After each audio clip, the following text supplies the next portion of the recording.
What happens when Hollywood's most outspoken actor sits down with daytime television's most controversial host? The answer might shock you. Before we dive into this explosive confrontation, one that had producers scrambling and security on high alert, make sure to hit that subscribe button and tell me in the comments what you think really caused Joy Behar to storm off set. Trust me, you won't see this coming. The View studio felt different that morning. There was an electric tension in the air as Mark Wahlberg settled into the guest chair, his usual confident demeanor intact despite the early hour. Across from him, Joy Behar, never one to shy away from controversy, wore that familiar glint in her eye, the one longtime viewers recognized as a sign that trouble was brewing. "So, Mark," Joy began, leaning forward with a smile that didn't quite reach her eyes. "Let's talk about your latest project. Another tough guy role, I see. Don't you ever get tired of playing the same character over and over again?" Mark shifted slightly in his seat, his jaw tightening just enough for the cameras to catch it.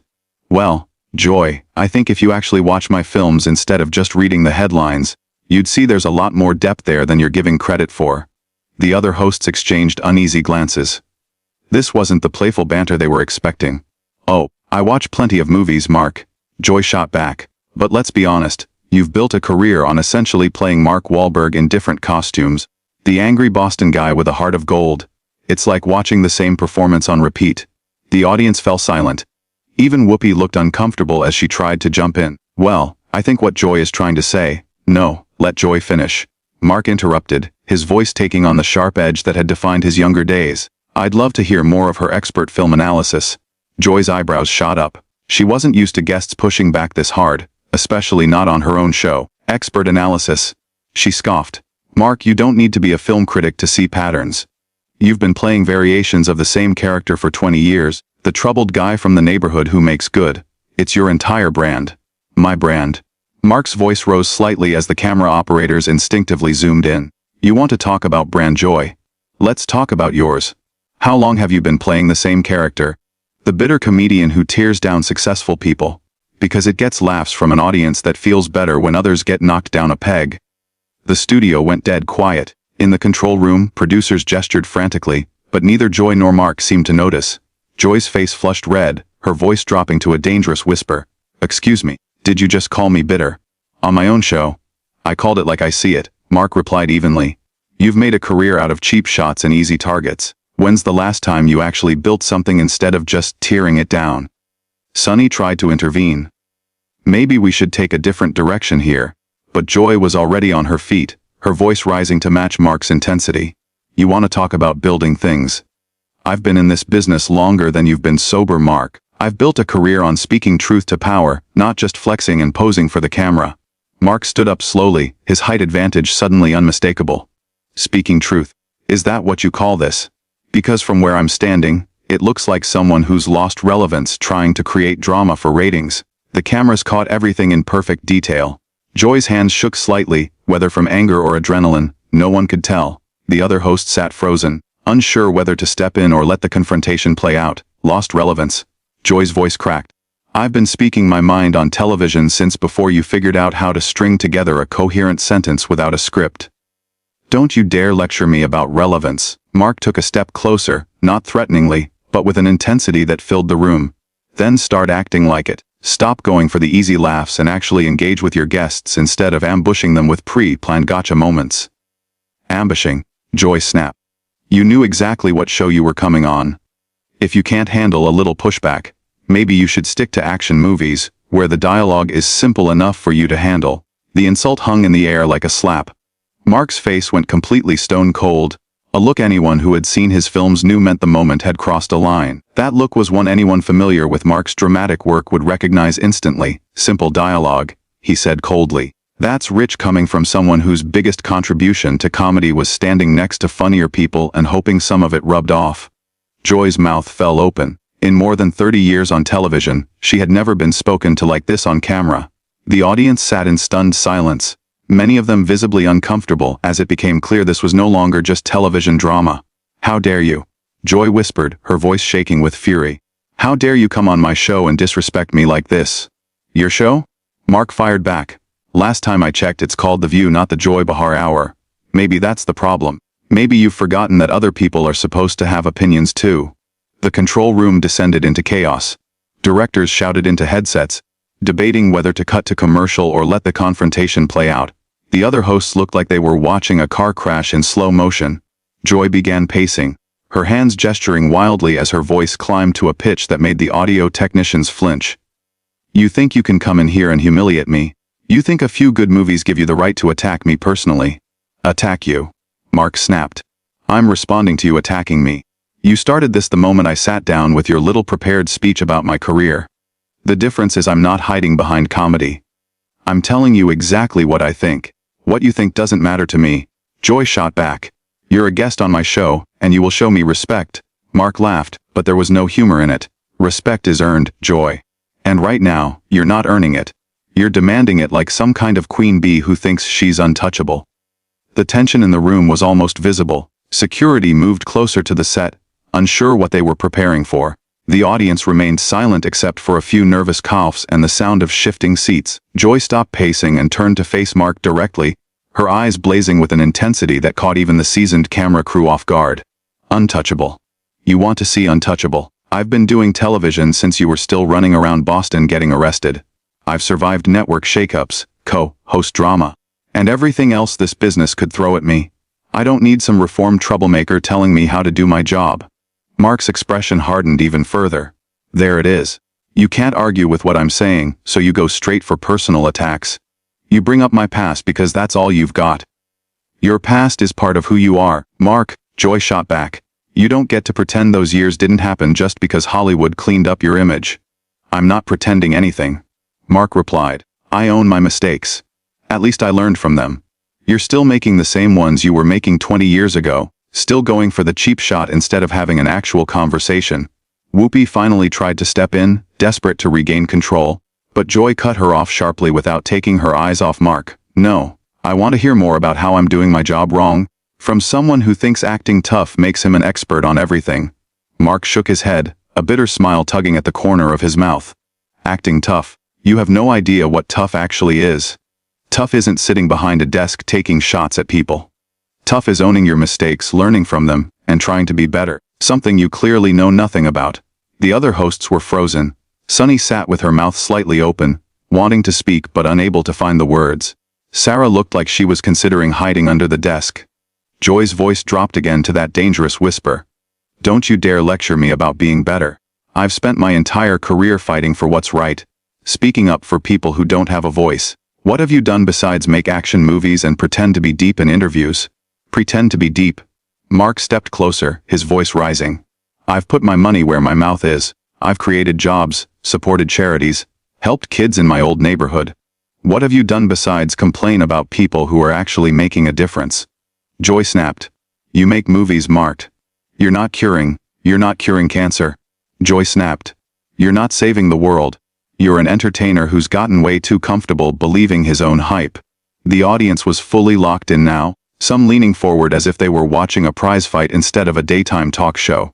Camera operators cut rapidly between close-ups of both faces as the argument intensified. Mark let out a harsh, humorless laugh. "Believing my own hype. That's rich coming from someone who thinks being loud automatically makes her right. You don't want conversation, Joy. You want submission. You want guests to sit here, nod along and agree while you deliver your prepared talking points." "My prepared talking points?" Joy shot back. "At least I do my homework. At least I come prepared instead of winging it and hoping charm will carry me through." "Charm?" Mark said incredulously. "Is that what you think this is about?" "This is about respect, Joy, something you clearly don't understand. You think because you've been here longer, you can treat people however you want." Joy was trembling now, whether from rage or adrenaline it was impossible to tell. "I treat people the way they deserve to be treated. And right now you're acting like an arrogant has-been who can't handle being challenged." The words hit Mark like a physical blow. His face went pale, then flushed red. For a brief moment it looked like he might completely lose his temper. "A has-been," he said quietly, almost in a whisper, though every microphone caught it. "I'm at the top of my career right now. My last 3 movies made more money than your entire network pulls in during a good quarter. But money isn't everything, is it? Because if it were, you'd be treating me with a little more respect." Joy's eyes flashed. "Oh, now we're talking about money. How very Hollywood of you. Reducing everything to box office numbers because that's the only way you know how to measure worth." "I'm not reducing anything to numbers," Mark replied. I'm pointing out that maybe, just maybe, someone having the kind of success I'm having might know something about what works. But you can't hear that, because your ego won't let you. My ego. Joy's voice cracked. You want to talk about ego? You're the one who couldn't handle a simple question about your career choices without turning it into a personal attack. Simple question. Mark shot back. You didn't ask a question. You delivered a prepared insult disguised as commentary. There's a difference. And the fact that you can't see it is exactly the problem. Whoopi made another desperate attempt to step in. Maybe we should take a commercial break. No. Joy and Mark said at the same time, their voices overlapping in a moment that would have been funny under any other circumstances. I want to finish this conversation. Joy continued, her voice rising again. I want America to see exactly what kind of person Mark Wahlberg really is when he doesn't get his way. Mark stared at her for a long moment, his expression shifting from anger to something that looked almost like pity. Joy, everyone can already see exactly what kind of person you are. You're a bully who's gotten so comfortable in your position that you've forgotten how to have a real conversation. You've forgotten how to listen. A bully. Joy shrieked. Did you just call me a bully on my own show, in front of my own audience? Yes, I did, Mark replied evenly. Because that's what this is. You didn't invite me here to talk. You invited me here to tear me down for entertainment. And when I pushed back, you got angry because no one's supposed to fight back. Well, guess what? I'm fighting back. The studio fell completely silent, broken only by the low hum of the cameras and the faint whispers of the production crew. Joy stood perfectly still, staring at Mark with an expression that mixed fury, shock, and something harder to define. You have no idea who you're dealing with, she said at last, her voice eerily calm. Mark met her gaze without flinching. Actually, I think I have a pretty good idea. The real question is, do you? The standoff stretched on, the air thick with tension, as the cameras kept rolling. The standoff felt like it lasted an eternity, though it was probably only a few seconds. Joy's breathing was visible now, her chest rising and falling as she processed what Mark had just said. The other hosts looked like they were witnessing something never meant to happen on live television, something far beyond scripted drama. You know what your problem is, Mark, Joy said at last. Her voice had changed, colder, sharper, more calculated. You think reinventing yourself from street thug to movie star makes you better than everyone else. But I can see right through that act. Mark's expression shifted, the raw anger giving way to something harder to read. An act, Joy. There's no act here. This is me responding to someone who's been attacking me from the moment I sat down. But if you want to talk about acts, let's talk about yours. My act, she snapped. Yeah, your whole angry truth teller routine. The fearless comedian who speaks truth to power. But real truth tellers don't punch down. They don't use their platform to humiliate guests. And they don't hide behind comedy when they want to be cruel. Joy's face flickered through disbelief, shock, and finally settled into pure rage. Cruel. You want to talk about cruel? Cruel is coming on someone's show and telling them they don't know how to do their job.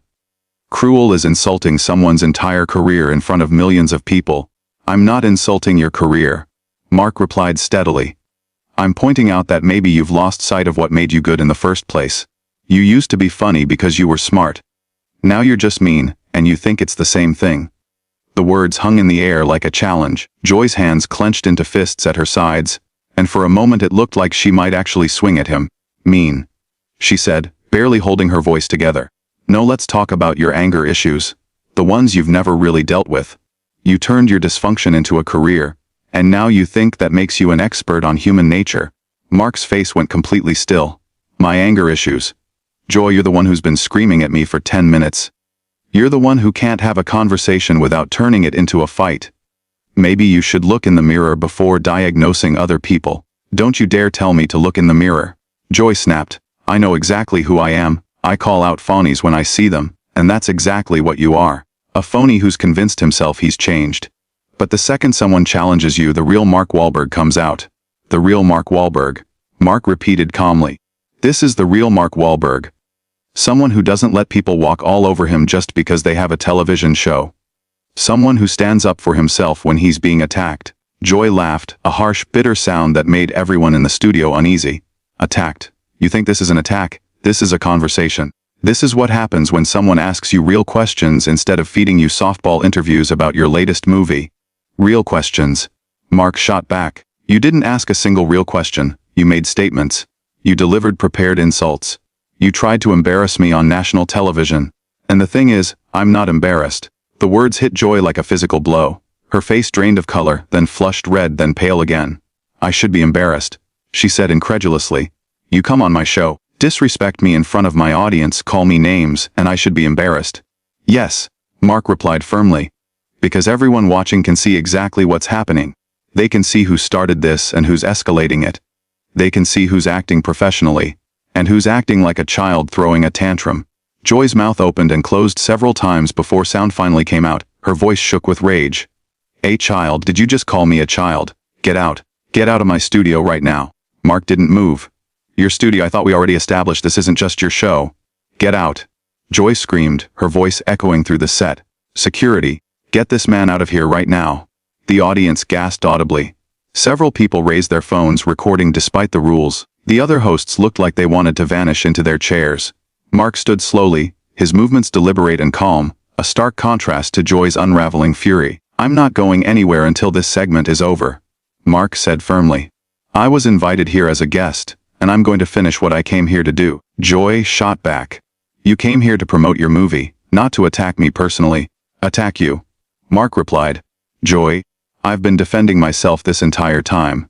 You're the one who turned a simple interview into a character assassination, and now you're angry because I didn't just sit here and take it." Joy began pacing again, her movements sharp and erratic. "Character assassination? You don't know what character assassination looks like, but you're about to find out." "Is that a threat?" Mark asked. "It's a promise." Joy snapped. "You think you can come on my show and humiliate me without consequences? You have no idea what you've just done." For the first time, a flicker of concern crossed Mark's face, though his voice stayed steady. "If you can't handle pushback, maybe you shouldn't be in this business." That sent Joy over the edge. She stopped pacing and turned to face him, her expression pure fury. "I shouldn't be in this business. I've been in this business since before you even knew what business was. I've earned my place here. I've earned the right to ask whatever questions I want." "You've earned the right to ask questions," Mark replied. "But you haven't earned the right to attack people and expect them not to respond. That's not how the real world works, Joy." "The real world?" she scoffed. "You live in Hollywood. You have no idea what the real world looks like." "I grew up in Boston." Mark shot back. "I know exactly what the real world looks like. And in the real world, when you treat people the way you treated me today, there are consequences." Joy was shaking now, her entire body trembling with rage. "Consequences? You want to talk about consequences? The consequence is that you'll never be welcome back on this show. The consequence is that America just watched you attack a woman on national television." "Attack a woman?" Mark said sharply. "Joy, gender has nothing to do with this. You attacked me first, and I defended myself. If you can't handle being challenged, don't challenge other people." "I can handle anything you can dish out," Joy said coldly. "The question is, can you handle what's coming next?" Mark stared at her for a long moment, then slowly shook his head. "You know what, Joy? I feel sorry for you, I really do. This isn't who you used to be. The Joy Behar I watched years ago was funny, smart, and engaging. This version of you is just angry, bitter, and cruel. And that's not my fault, that's on you." The words hit Joy like a slap. Her face drained of color, and for a brief second she looked fragile, almost vulnerable. Then the rage returned, stronger than before. "How dare you?" she whispered, her voice low but carrying through the studio. "How dare you sit there and psychoanalyze me? You don't know me. You don't know what I've been through, what I've built. You don't get to tell me who I am or who I used to be." "You're right," Mark said quietly. "I don't know you. But America does. They've been watching you for years. And they can see the difference between the Joy Behar, who used to make them laugh, and the one screaming at me right now." Joy stood perfectly still, staring at him with an unreadable expression. Then, without warning, she ripped off her microphone and threw it to the floor. "I'm done," she said, her voice eerily calm. "I'm done with this conversation. I'm done with this guest. And I'm done with this show." With that, Joy Behar turned and walked off the set, leaving behind a stunned audience, bewildered co-hosts, and a guest who looked as if he couldn't quite believe what had just happened.